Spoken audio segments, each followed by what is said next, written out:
This video is sponsored by Surfshark.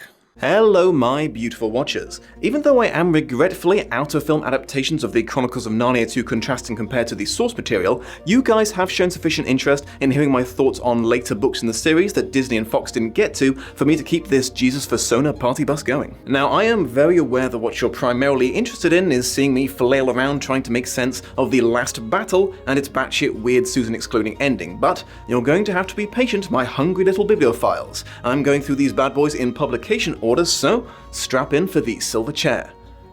You see that's funny because there's a character that gets strapped into a silver chair every night. You know what? It doesn't matter. Let's do this.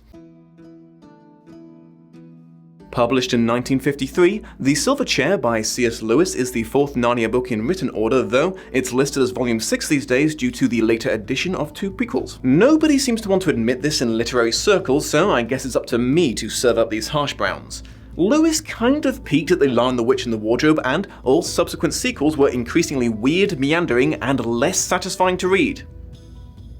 Said what I said. I'm not saying they're awful, but trying to write a summary for these books feels like trying to write down a half-remembered dream your weed-smoking roommate attempted to relay to you a week after having it. Oh, before I forget, I have some new t-shirt designs in my merch store. This seemed like the perfect episode to drop it, so I'm hoping to arrange for them to go on sale for the week following it going public. So, fun fact, if you read a book that was written long enough ago, you're inevitably going to come across some words that have, in the intermediate years, taken on a very different meaning than the author intended. This book in particular is rife with such events. Now of course this would only be an issue if you're a basic bitch with the sense of humor of a 10-year-old. On my breath, said the lion, I will blow you into the west of the world as I blew Eustace. Gay, said Puddleglum with a deep sigh. That's what we've got to be. Gay. I'll be gay like this, and he assumed a ghastly grin. And frolicsome. Here he cut a most mournful caper. All right, gay's the word, said Scrub. Now, if we could only get someone to open this door while we're fooling around being gay. She made love to everyone. The grooms, the porters, the housemaids, the ladies-in-waiting, and the elderly giant lords whose hunting days were past. She submitted to being kissed and pawed by any number of giantesses. So here's the synopsis. We begin this latest tale with a very unhappy young girl named Jill Pole, who's being fretfully bullied at the extremely progressive boarding school that she attends. Attempting to hide from her tormentors behind some sheds, she's found by fellow student Eustace Scrub, who is only a few months back from his character-improving summertime adventure in Narnia with the younger of the Pevensies, and King Caspian, who was a total heartthrob, but Eustace only noticed that objectively. Eustace and Caspian. I already have to pause the narrative here to comment that Lewis exudes utter contempt for this school with every written sentence relating to it, holding in high disgust the idea that biblical studies are omitted from the curriculum and depicting the head teacher as so obsessed with psychology they allow their students to be highly abusive so they can make a case study of their behavior. Right at the end of the book, he reveals in one of the most clumsily written sentences I've ever seen from a world-famous author that the head teacher was, by the way, a woman. I was left a tad unsure if this was supposed to be a plot twist or an explanation for her malicious incompetence, but either way, there it is. She was, by the way, a woman. BT dubs, it is not just this school that Lewis took umbrage with. It seems like he had some sort of beef with schooling in general. Both Prince Caspian and the Voyage of the Dawn Treader involve scenes of Narnian or Talmarine students being able to escape their shitty classes due to distracting fantastical events, and at one point I'm pretty sure Aslan personally destroys a school building. Going off on a total tangent now, but I actually found the fact that these schools existed in Narnia in the first place to be intensely off-putting. For some reason, the witches, giants, talking animals, and the physical border to heaven at the end of the sea bothered me not one bit, but mandatory general education within this clearly pre-medieval society was a total world breaker. Anyway, Eustace decides to let Jill in on his trans-dimensional adventures and suggests that they try praying to Aslan to let them come to Narnia for another one. However, they've barely made it through the first Hail Furry when they have to cheese it again from the approaching bullies. They run through a usually locked garden door, which, what do you know, leads them to Aslan's country. And by that, I don't actually mean Narnia. I mean the Garden of Eden allegory that everyone on the Dawn Treader was trying so hard to get to in the last book. Alas, there's no sign of Reaper Cheap kicking it there, but it's still pretty cool because the kids find themselves at the edge of a cliff face that runs down the most unbelievably massive mountain you can imagine. Like, this thing makes Mount Everest look like a pimple. For teenage angst-related reasons, Jill tries to prove that she's not afraid of standing right on the edge, which prompts Eustace to try to pull her back to safety and fall right over it.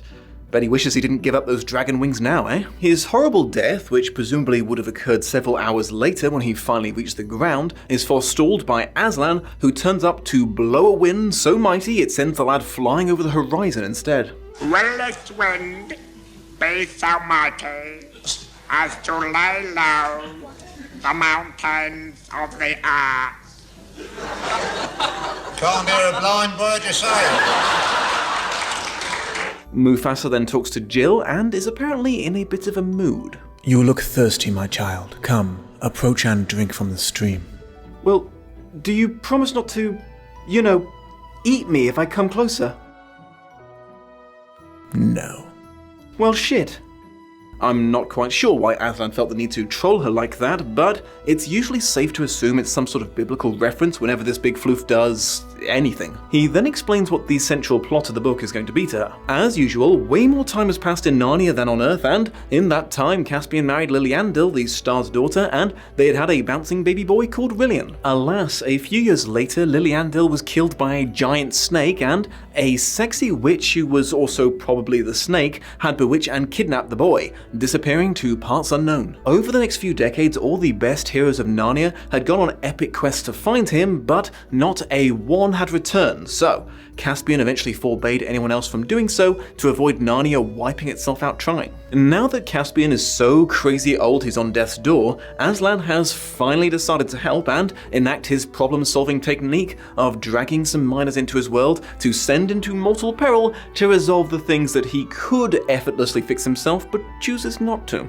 Jill is given a set of very specific but also very cryptic instructions for her and Eustace to follow, but they don't do any of them right, so I can't be asked repeating them. Aslan then gives Jill a taste of the moist cat breath as well and sends her flying over the entire world to Narnia, where she's reunited with Eustace just in time to see him get really bummed out that his formerly crazy hot friend Caspian, who he was just into as a bro, is no longer age appropriate for him. Ooh, Eustace and Caspian making eyes on the Dawn Shredder.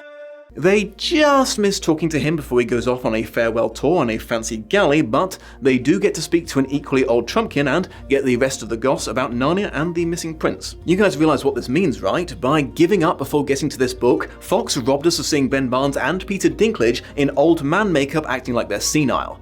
I am very upset about that. Okay, there's a note on my script that I forgot to flesh out that just says, owls that talk in rhymes and also they suck, so yeah, I guess that's all the information you're going to get on that subject.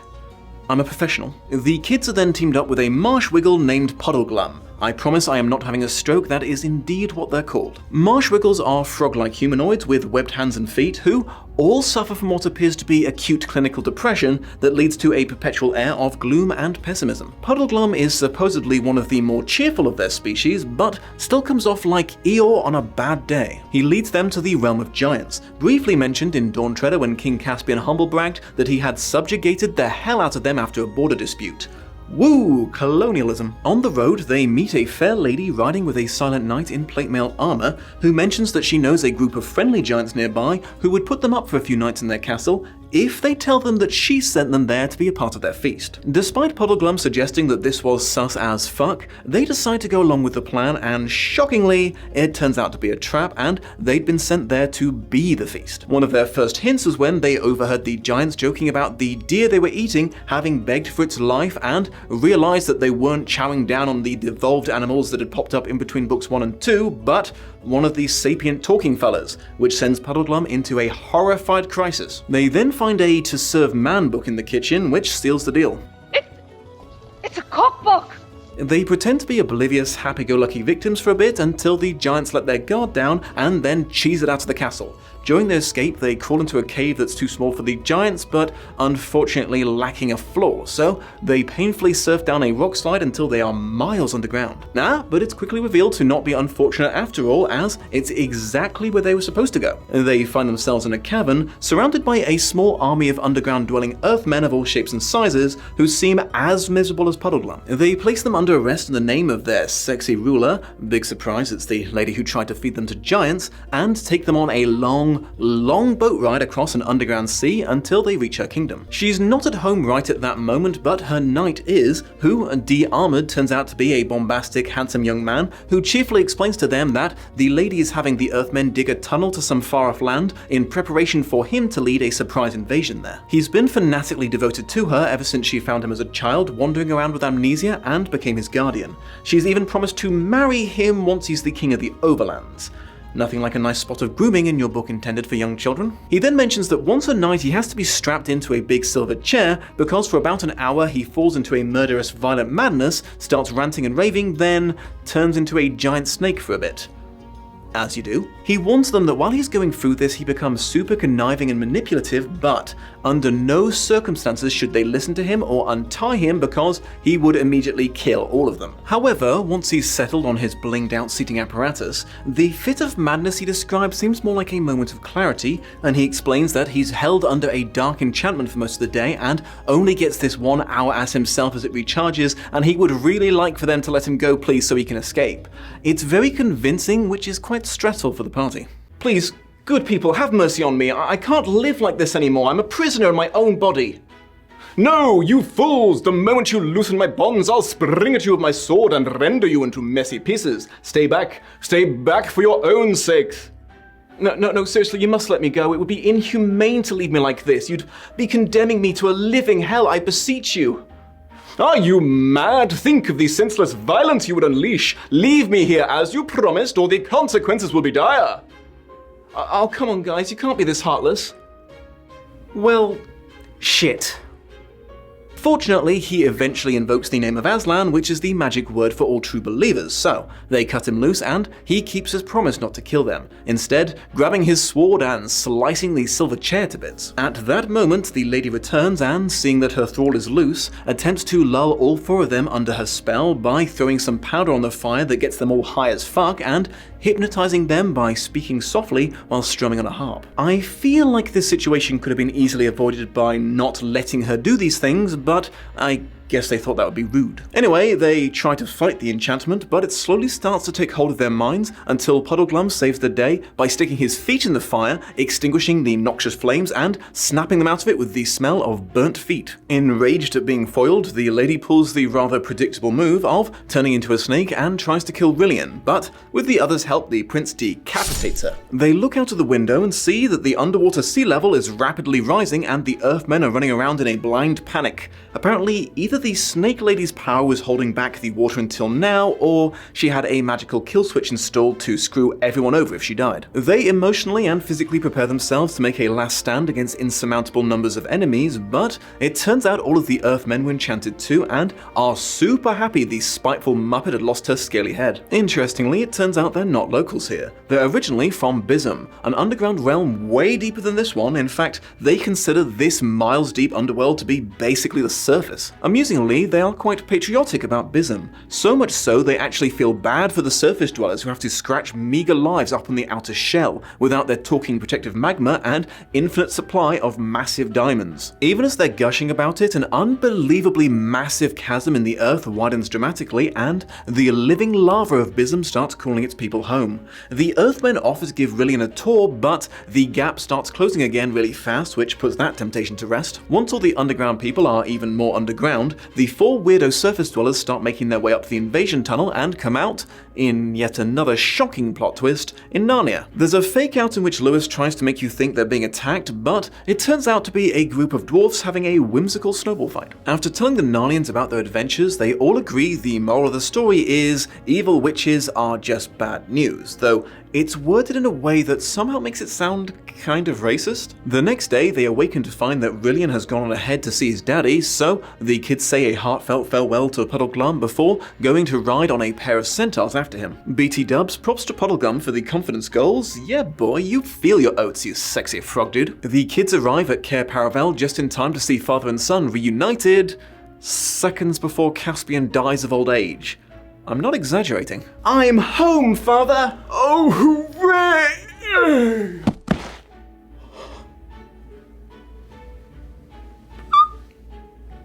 Eustace and Jill are so bummed out, they agree to leave immediately when Aslan shows up without so much as a wave goodbye to Rillian, which is kind of a dick move. The guy just lost his father, you little jerks. They're teleported back to the Titanic Mountain in Aslan's country and witness old man Caspian's spirit rise from the dead and return to being the young lad he was in his first book, which isn't exactly what Eustace was hoping for, but he's still pleased to see him.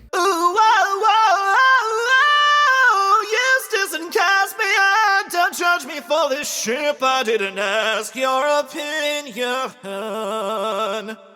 Satisfied that his totally hetero obsession is going to live on forever, he and Jill prepare to go home and face the bullies that were chasing them at the start of the story, a task made easier by Aslan and Ghost Caspian coming with them and being allowed to keep their swords. The final scene of this book spoke to me as a wee little Dominic. There were few fantasies more appealing to me than that of tearing into my school bullies with a Zweihander. I still grew up perfectly well balanced though.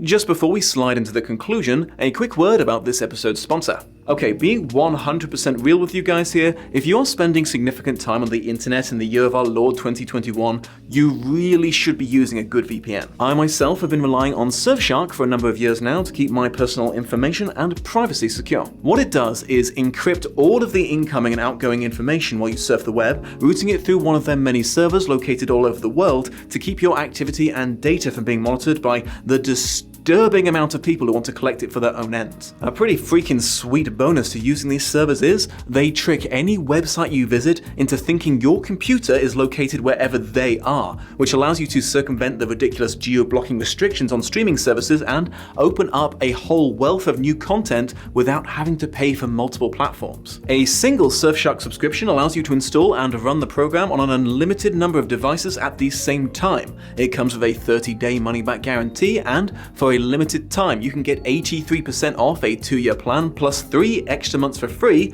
simply by going to surfshark.deals/Dominic Noble and using the code Dominic Noble. All of the Chronicles of Narnia lean heavily on the Jesus love, but this one in particular seems to be exalting not just the virtues of faith, but blind faith to boot. Things only ever go smoothly for the heroes when they decide to follow Aslan's instructions to the letter without questioning his will in any way. This book also has one of the smallest adventuring parties to date, with only 2 Earth kids, and it's the first to feature an adult as one of the main protagonists, albeit not a human one. Until now, everyone over the age of 18 had only filled side roles. Interestingly, aside from being comedically gloomy and making no attempt to talk the kids out of going on their life-endangering quest in the first place, he tended to actually act like he was the only adult in the room, taking charge in most situations and attempting to shield his young companions from harm whenever possible. It kind of reinforces the question of why Aslan keeps relying on child labor instead of lending his help to the trained professionals who died trying to complete the quest before them. FYI, apparently Puddleglum was based on Lewis's gardener, though I hope he was tactful enough not to mention that while he was still working for him. There was a seemingly random segment I skipped over in the synopsis. As the Earthmen border guards are taking the party to their ship, they pass through a cathedral-sized cavern filled with a sleeping giant, more massive by far than the ones they just fled from, and apparently better looking too. When questioned, the Earthmen say, "Oh, that's Father Time. He used to be king, but now he's sleeping down here until the end of the world," and walk on by without any more explanation. Eventually I remembered that Father Time comes back in the last book, but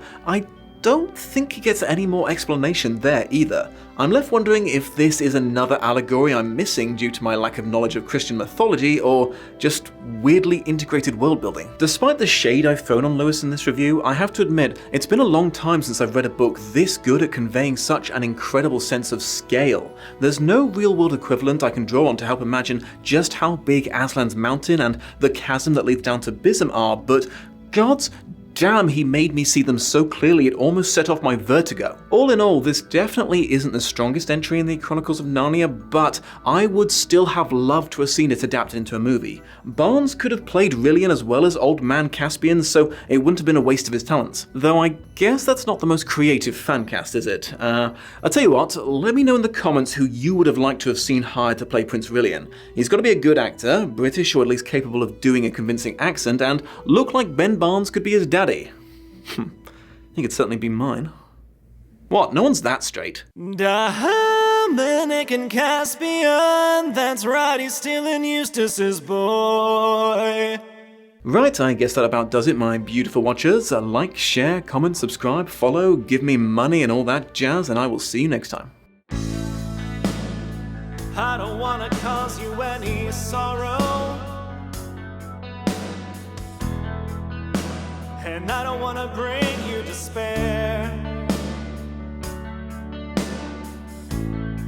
But unless you wanna see me turn into a giant serpent creature,